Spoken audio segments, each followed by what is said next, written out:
Well, hi, everybody. Wake up, Charisse. I'm comfortable on my mat. Oh, that'll preach. That'll preach. That was a major point of our message yesterday. Pastor Kurt challenged us: is are you comfortable being on your mat? Excuses. What kind of excuses you people got today? It's a Monday, a dreary Monday. Those are two excuses right there that I was having this morning. Monday again. I looked at Joanne. I said, "Where'd the weekend go?" The weekend just disappeared.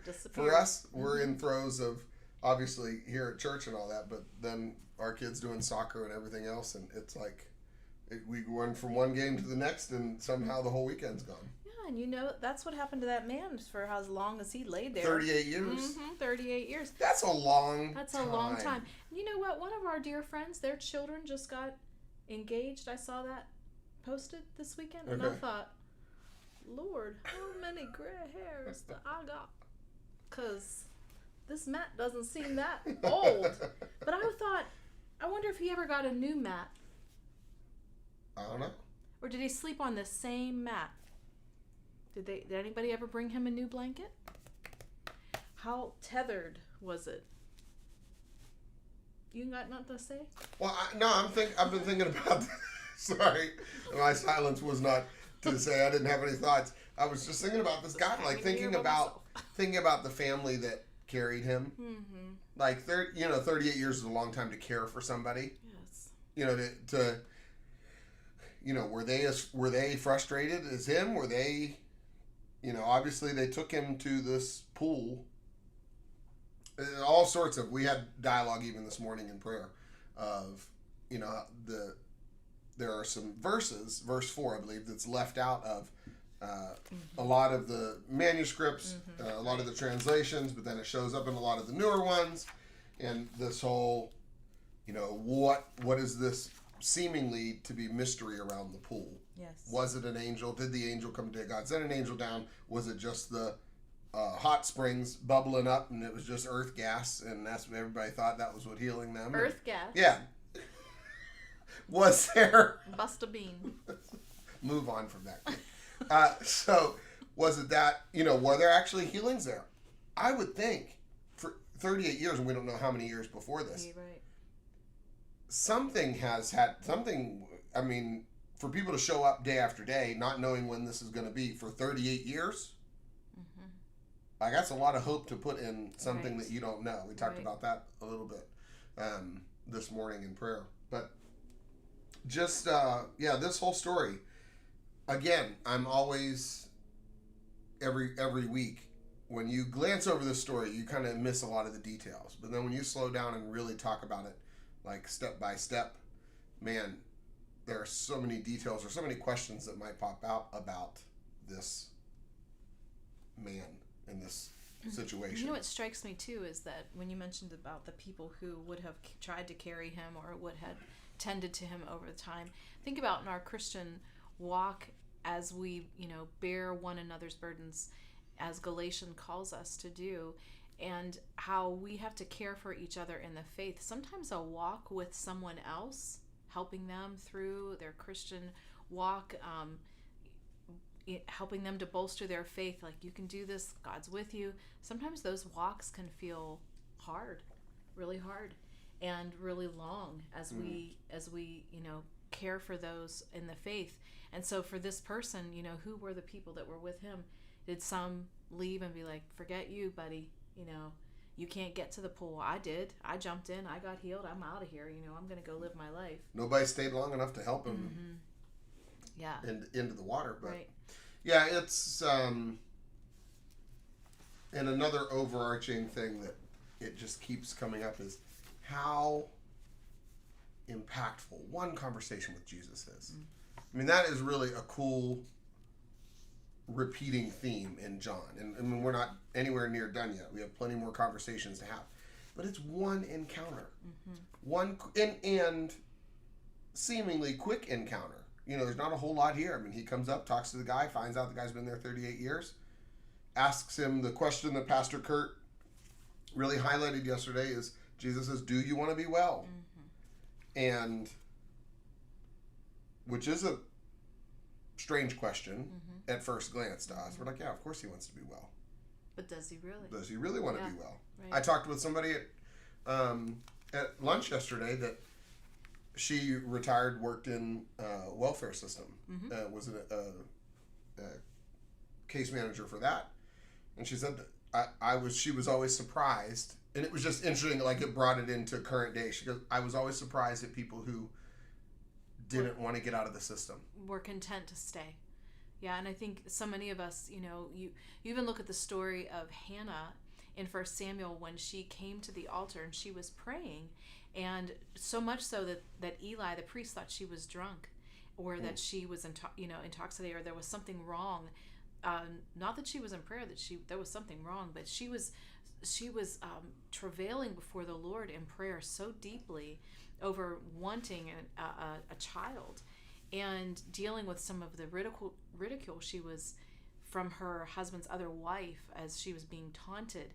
And so as she was praying, but when Eli brought forth the word of the Lord, a prophetic word to her, she got up from that altar space.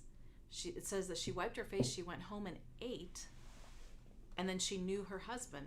And I think so many times, as pastors, we minister to people at the altar, and sometimes they're back there just the very next week.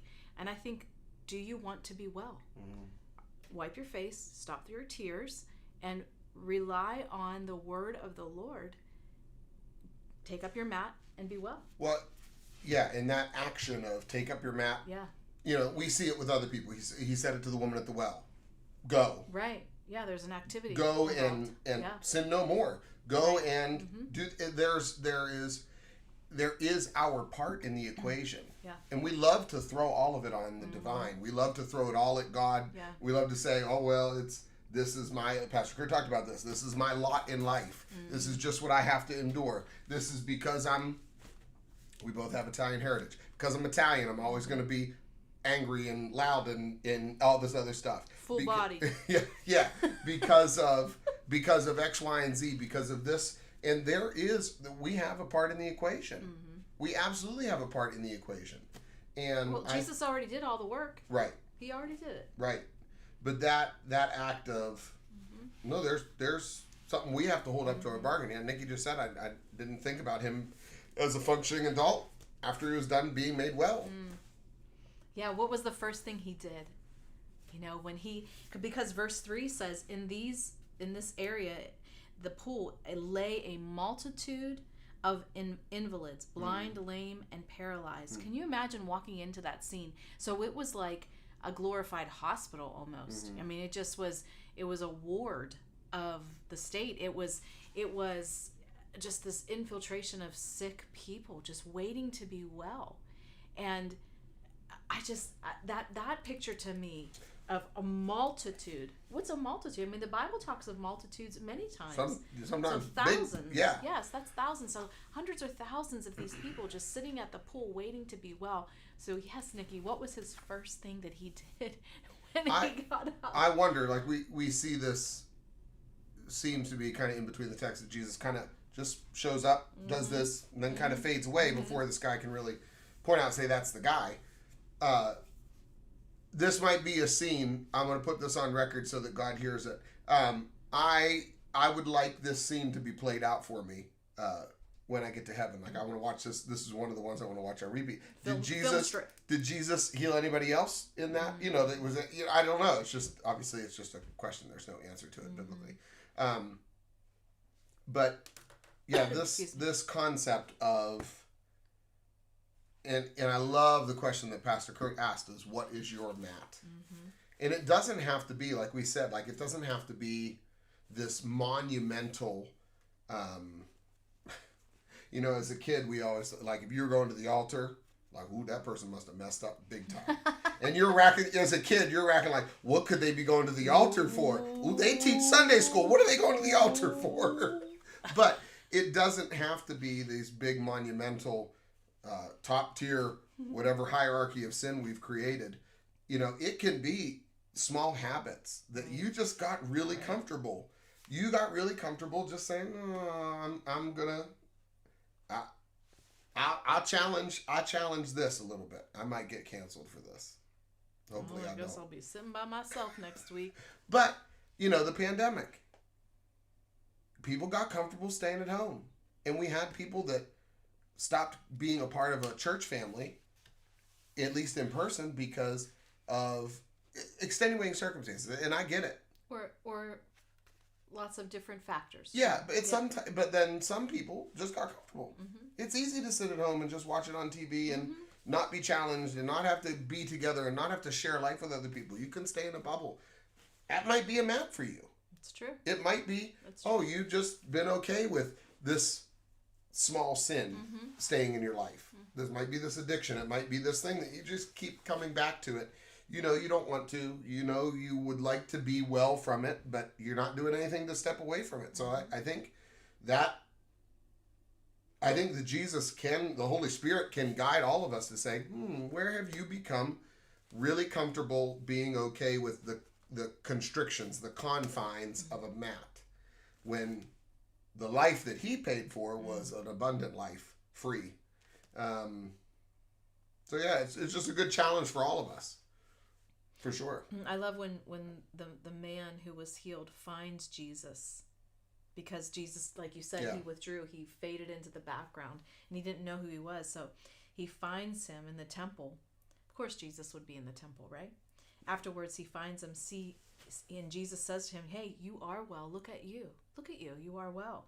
But sin no more, so that nothing worse may happen to you." I think that's the key too, that our faith not only has to be activated in the moment to get rid of this, take up our mat and get moving, or go and sin no more, but now there's a change that must take place so we don't get back to the very thing that we were once tethered to before. It's very easy to go back to that comfortable place, but to keep on moving, keep on keeping on. Yep. Yeah, it's another thought. Is like, do you think? I think yes, he absolutely would have celebrated and testified, and obviously everybody that knew him would say like, "Whoa, like this is different. You're walking around, you're all this other stuff." But I don't know. We all have tough days. I would imagine through the rest of his life there might have been days where we're like, I don't know. It was maybe easier laying on the mat and people threw me some change on the side, and I just kind of hung out there and. I don't know. This is a lot. I didn't sign up for all this. We say that all the time to stuff. Like, I didn't sign up for all this. I just wanted to do this. I don't know. It can be incredibly thought provoking. Yes. And the depth in the scriptures that we just keep coming back with it is so cool that the more you dig in, the more you find. Absolutely. Any other questions today coming through? So just go ahead and post those as you're thinking of them, and what settled into your heart yesterday as you were listening to the sermon.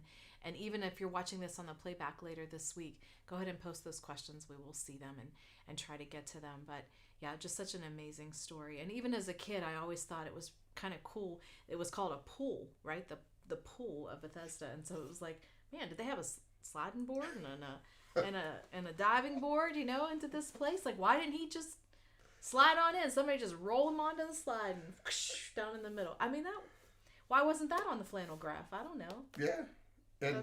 And how far away from the pool was he? Far like if there were multitudes, like was he way back in the back? Right. Way back in the back. And people are selfish if it was only one person. I mean, that'd be clamoring to get to the water. Yeah, so it'd be very clamoring. Clamoring. Mm-hmm. It's very interesting. Yeah. It is. But Jesus found him. Jesus found him. Yeah, I wondered if he healed anybody else that day. Moving forward this week, we have a special guest coming up this Sunday. Pastor Randy Don Giovanni is coming. Another one of our favorites is coming back to be with us. Paisan is coming back to be with us this Sunday. And actually, we have some celebrating to do. This will be the 9th anniversary of our Hispanic church. Yeah, Iglesia de Central. So this is this week, and so Pastor Kurt will be sharing a message down there at their congregation this Sunday. So Randy Don will be with us. And baptisms this Sunday. This Sunday, we'll be our own little pool. That's it.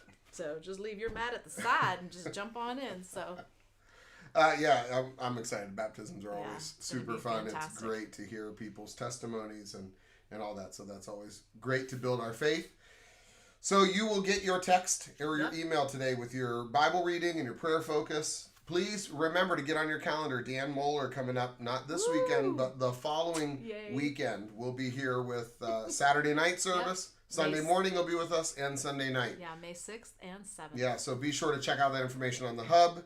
Of course, we hope you have a beautiful week, and hopefully it warms up here soon. Leave that mat, shake out the dust, and leave it outside. So. It's cold today, though. You might need it just today. No, stop it. Goodbye. All right, goodbye, people. We love y'all. See ya. See you next week.